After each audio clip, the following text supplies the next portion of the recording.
Hi, man. How's it going? All right, how about you? Good. Give your name and badge number, please.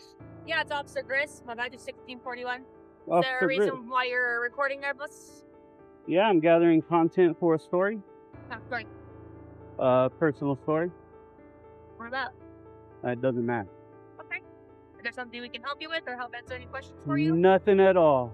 Thank Okay. you very much. Are you able to give me your information just so I know who I'm talking to? Negative. You can call me good citizen. What is it? Good citizen is what you can call me. Okay. Is there any reason I gotta know why you're... Am I being detained? The lady cops come into the frame and ask the individual about why he is recording, to which the individual assertively asks for the name and badge number of a lady cop, suggesting a desire for accountability or documentation of the interaction. The lady exits the scene.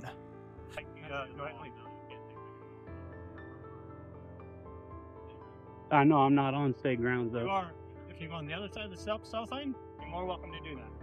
This is actually a public thoroughfare, Sir, I'd right? like you If to I go on was the other side if of I the was stop coming to sign. visit somebody, I could just drive in here, right? Correct, but on the other side of the stop sign, you're more welcome to do that. On this side of the stop sign is state ground. Seeing how the fence is there, I'd like you to go back on the other side of the fence. Oh, I'm on this side of the fence. That side of the fence, please. I'm not sure that I have to, boss. I'm asking you. I'm asking nicely. I know, I don't understand. wanna- I understand that. I understand you're asking me nicely, but I'm not sure that I have to do that. I'm here to get some footage. I'm a journalist doing gathering footage. Can I see your ID credentials? Yo, I'm not going to give you my ID, Why not? and I sir? don't have to give you credentials. So I'm a journalist gathering content for a story, and I'm allowed to do this right here. I You are looked welcome up. to do I that on the looked other up side of your the guys' stop sign. property line. On Actually, the other it's side of the very stop sign. public. Do you Your understand what I'm guys' telling you? This is actually a public thoroughfare. It's So not. if this I is state ground, sir. no, this is I understand it's state grounds, but it's public. Then another officer comes in. The individual and the cop they interact with disagree on the permissibility of recording in this context. To support his stance, the individual references the Department of Homeland Security memo issued in 2010, which is believed to outline guidelines concerning filming in publicly accessible areas. Amidst the discussion, the individual firmly asserts their identity as a journalist and their purpose of gathering content for a story. This claim is used as a basis for refusing to provide identification when requested. Now, is that a law or a policy? Regular policy. There's no filming on state ground. You said You're it's a gonna need to go on policy? the other side of the ground. Is it a policy? You said it's a policy, right? Correct. It's our state policy. State policy. You cannot film on grounds. I need you to go back over there. Okay, policies don't trump rights. All right. So I need you to go on the other side over there, or I will go call the police. okay, I mean I understand you Is can that- call the that- police, is that- but they're is that gonna the the direction we police wanna are go? gonna no, not really, but they're But gonna that's- educate you. I'm just trying to get you to go over there and not have an issue. I got you, but the police are just gonna educate you, and all they're Okay, gonna that's do is fine. say, hey, If this they is like to come and do public, that, this they're is more welcome to do publicly. that. 2 hours later. And they're saying that you're free to go. So as far as I'm concerned, you're free to go. I'm trying to get on ground. Okay, Can and I'm free to Can I ask stay you a as well, question? right? Can I shoot? Officers free to stay on this public utility, correct? Yeah. Okay. Thank you guys. Hey, what was your name again? Figueroa? Is that it? Thank you for being professional. I appreciate it. You're welcome. Very, very courteous. And I will go ahead and get out of here now. This The discussion surrounding the classification of the location as either public or private property. The man engages in a back and forth with the individuals present, questioning the designation of the area. In response to potential interference, the speaker mentions the possibility of calling the police and expresses confidence in their ability to remain on the public utility. As the conversation progresses, tension escalates and the individual becomes increasingly confrontational. They challenge the officer's perception of ownership over the property, questioning their authority and implying a sense of entitlement. The speaker also makes remarks about the significance of obeying orders, perhaps suggesting a critical view of the officer's actions or perceived abuse of power. I'm just curious. I'm not being a dick. I'm just asking questions. Mr. Helmrich, Jay, Jonathan. I don't want to call you. You've obviously got my name, but you won't give me your name, right? Of course I won't. I don't have to. I'm a private citizen. You're a public servant. It's a big difference. Right? Don't you agree? Why wouldn't you give me your name? Just because I don't have to. Sir, If you could educate the officers as far as dealing with the public and standing on public property. So Who do you work for, bud? what was that? Who do you work for? I work for me. I work for myself. Yeah, I'm independent. Yep. Okay. I am independent. Okay. You got Yep. the footage you needed?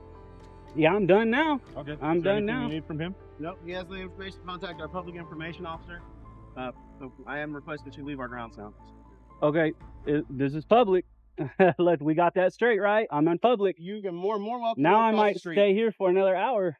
I mean, you know, you can take a picture of me. I'm That's gonna fine. That's okay. That's your right, officer, Correct, to that's do the that. law. What's your name, sir? Yeah. I'm not gonna give you my name. Is there a reason you don't want I to just don't give my name out. Are you wanted by the law? No. Are you wanted by the law? I'm wanted to do my You job. got anything on you you're not supposed to have? No, everything is perfectly legal.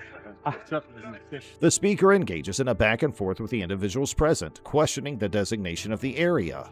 In response to potential interference, the speaker mentions the possibility of calling the police and expresses confidence on their ability to remain on the public utility. As the conversation progresses, tension escalates, and the speaker becomes increasingly confrontational. They challenge the officer's perception of ownership over the property, questioning their authority and implying a sense of entitlement. The individual mentions being independent and concludes the interaction by stating they're done filming. The individual comments on the desecration of the U.S. flag on an officer's uniform and criticizes their attitude about it. Now let's move to another video. Okay. Do you have any ID on you, man? Nope, I don't need to provide that. you could probably out in one. Like, you do not want to stop like you get stopped across the street. You get stopped behind. I didn't hear.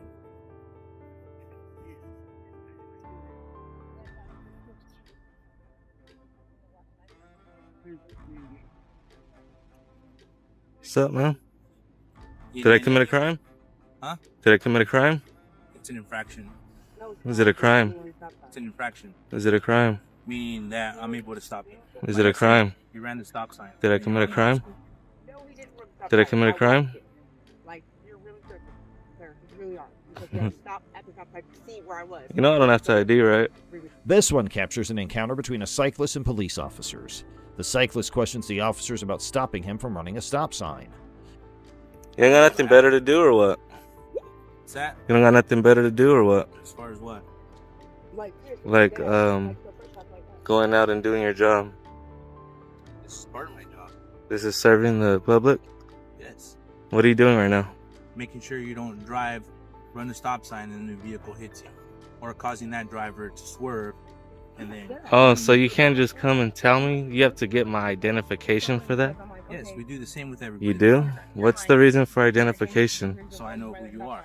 For what? Why do you want to know who I am? Explain it to you because you ran the stop sign on your Because I ran the stop sign? Yes. Weren't you at a, didn't you have somebody pulled over right now? I didn't, no. You didn't? Is that right? It's our gang officer. There was two of you and that wasn't you right now? There's more than one of us. That wasn't you right now? No. Are you sure? Yes. Okay. Our gang officers. You ain't got nothing better to do or what? What's that? You don't got nothing better to do or what? As far as what? Like, going out and doing your job. This is part of my job. This is serving the public? Yes. What are you doing right now? Making sure you don't drive, run the stop sign, and the vehicle hits you. Or causing that driver to swerve, and then... Oh, so you can't just come and tell me? You have to get my identification for that? Yes, we do the same with everybody. You do? What's the reason for identification? So I know who you are. For what? Why do you want to know who I am? Explain it to you because you ran the stop sign on your Because I ran the stop sign? Yes. Weren't you at a, didn't you have somebody pulled over right now? I didn't, no. You didn't? Is that right? It's our gang officer. There was two of you and that wasn't you right now? There's more than one of us. That wasn't you right now? No. Are you sure? Yes. Okay. Our gang officers. The cyclist confidently asserts his right to refuse to provide identification unless he has committed a crime. He challenges the officer's authority by questioning the legitimacy of the stop, emphasizing that running a stop sign on a bicycle does not constitute a crime. The cyclist's argument is centered around his understanding of his rights and the boundaries of police authority. By asserting his knowledge of the law, he attempts to establish a position of power and challenge the officer's actions. The person accuses the officers of having nothing better to do and questions their role in serving and protecting. The person requests a supervisor and expresses his intention to file a complaint against the officer. The speaker said that on the fit cop's face, he will file a complaint against him as he is acting very unprofessional. The person's continuously asking about the crime he has committed and why he's being detained. The cop has no clue about it but is following what his supervisor told him to do. The person being detained expresses doubts about the officer's lack of proper documentation or penal codes to justify their actions. The officers mention a possible reason for the stop, stating that the cyclist matches the description of a stolen bike.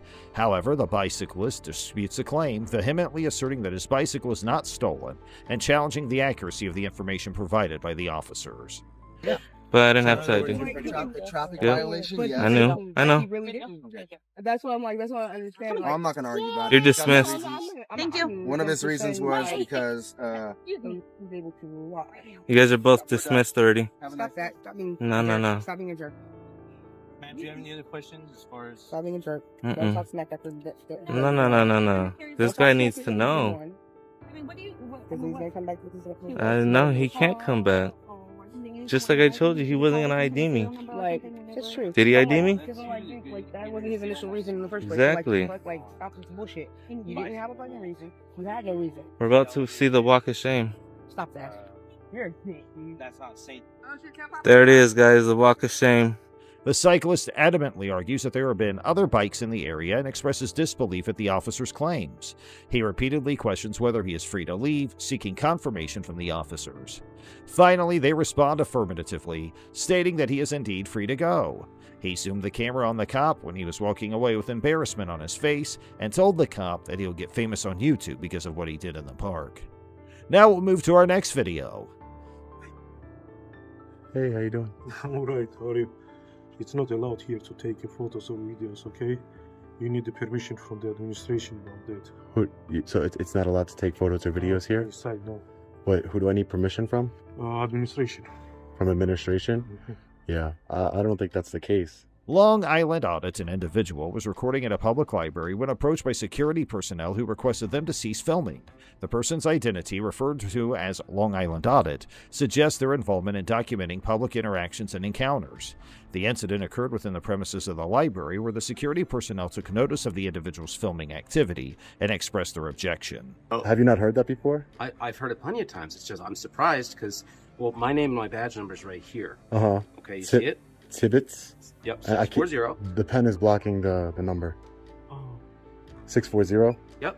And Dennis 647. So what I'm doing here is a First Amendment protected activity. That's good. I'm recording. I know you don't care, sir, but listen, if you violate that in any way and interfere with that, I'm not violating it. They asked you to leave. Yeah, but that they can't ask me to leave. This is a public library. Can I speak to a supervisor, please? Despite being asked to halt their filming by security at the public library, the individual declined to comply. They invoked their First Amendment rights, specifically their freedom of the press, as the basis for continuing to record. By referencing this constitutional protection, the person asserted their belief that their actions were legally justified and protected. The First Amendment, which safeguards freedom of speech and the press, grants individuals the right to gather and disseminate information, expressing their dissenting stance and asserting their right to document public events and encounters. When police officers arrived at the scene where Long Island Audit was filming, the individual sought to engage with a supervisor. By making this request, they aimed to escalate the situation and potentially address their concerns with someone of higher authority within the police department. You guys should call one, correct? So, I'm going to request a supervisor again. I would appreciate if you guys can get a supervisor down here. In a minute.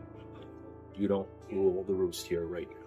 Yeah, no, I'm just requesting a supervisor just for In a minute. because you guys are a little bit hostile. I can see the tyrant in you, Utter. Oh, yeah.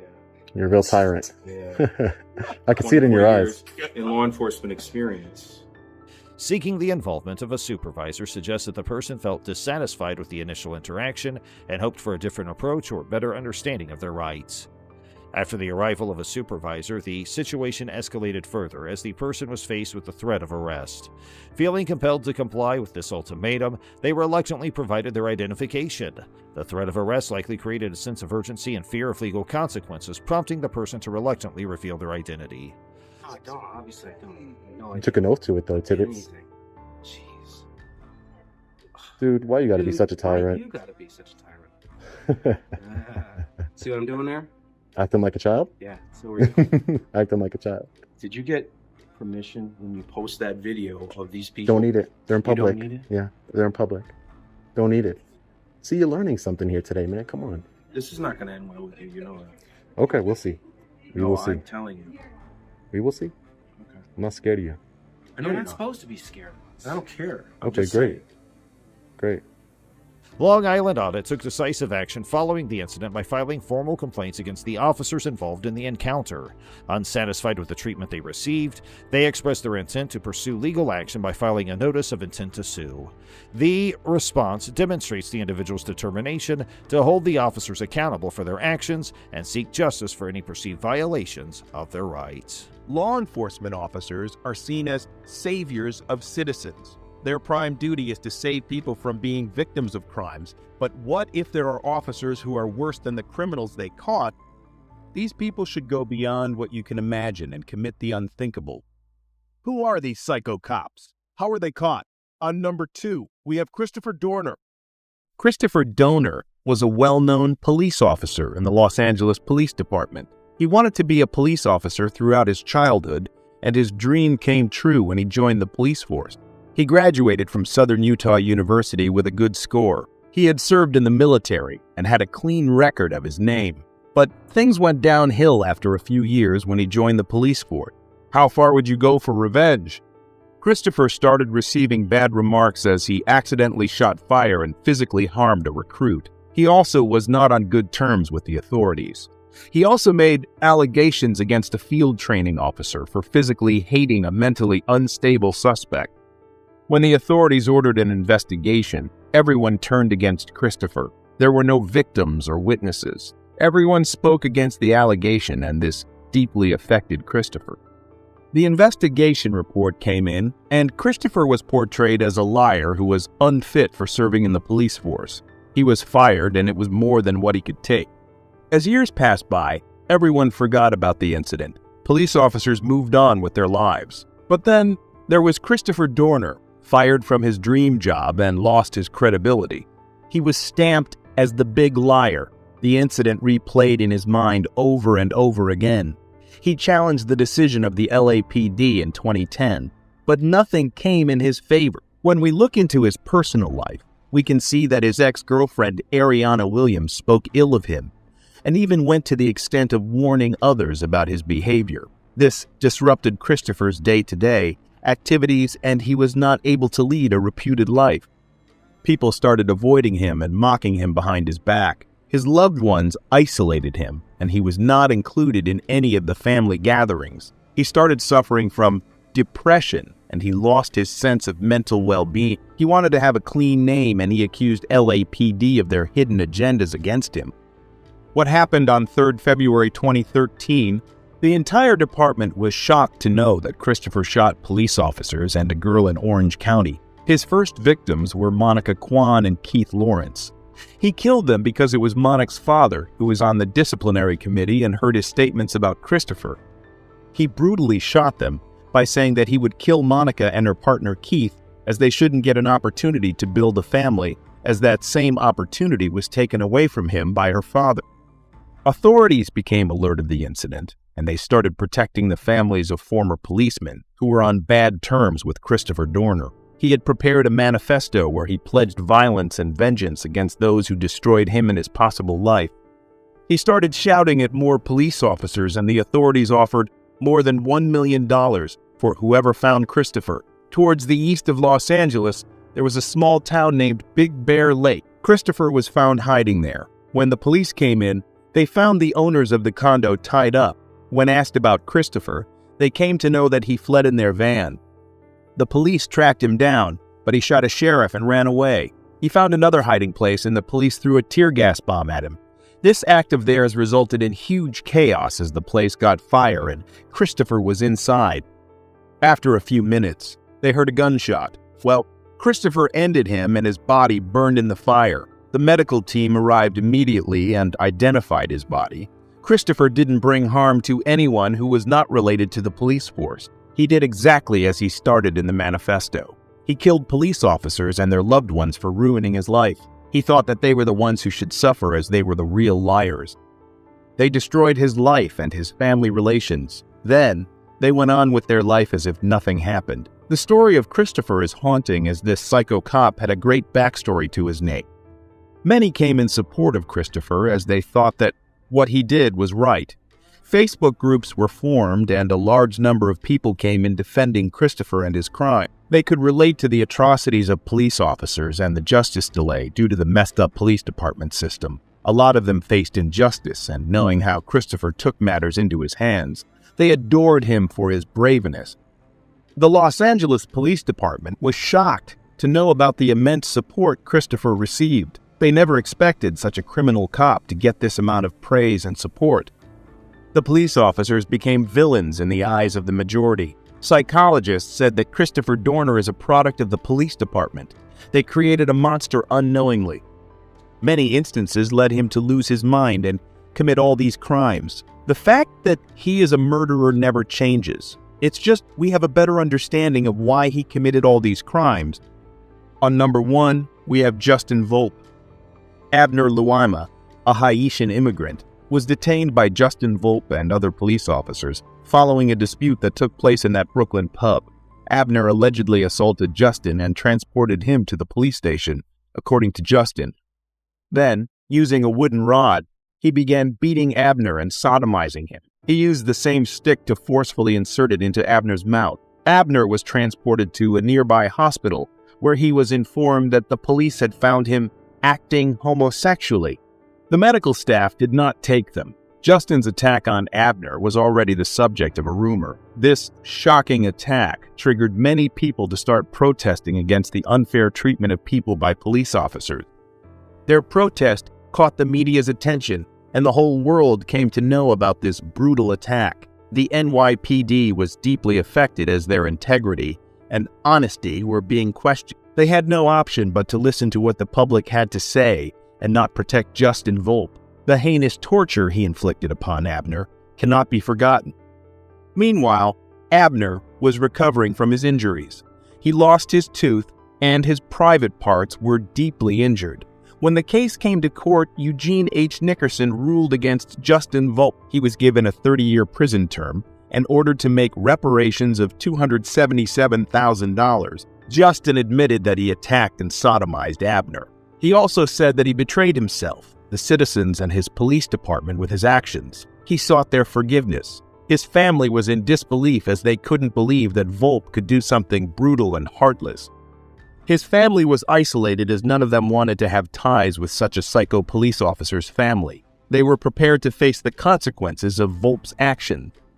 Justin Volpe was not just a criminal, but he was a mastermind for pursuing his peers and physically attacking an innocent man. He made a web of lies to make sure that he will never be caught. His plans collapsed as he never expected Abner to receive public support. The news of his attack went viral, and this incident alone put light on many such forgotten crimes which happened in the last decade. Justin Volpe was put in jail, and he should serve his sentence there as he would never know when he will be attacked in the future. Many people strongly hate him and they might bring harm to him. The police officers have removed themselves from the friendship of Justin Volpe as they don't want to be associated with the crimes of Volpe. Abner has recovered, and he still hasn't moved on with the traumatic incident. He was shocked to see a police officer behaving inhumanly toward him. He couldn't defend himself as he was brutally beaten up and abused. He lost consciousness during the attack. He had to spend months in the hospital to recover from the severe injuries caused to his body. He received support and love from all around the world, and he even thanked everyone for their kindness. Justin Volpe wanted to remove himself from jail, and he tried to get out by pleading before the court. Judge Frederick Block recently denied Justin's plea for release, which he had made using the COVID defense. Justin is scheduled for release in 2025. Do you think Justin Volpe would hunt down Abner again, or would he be a changed man? Let us know in the comments.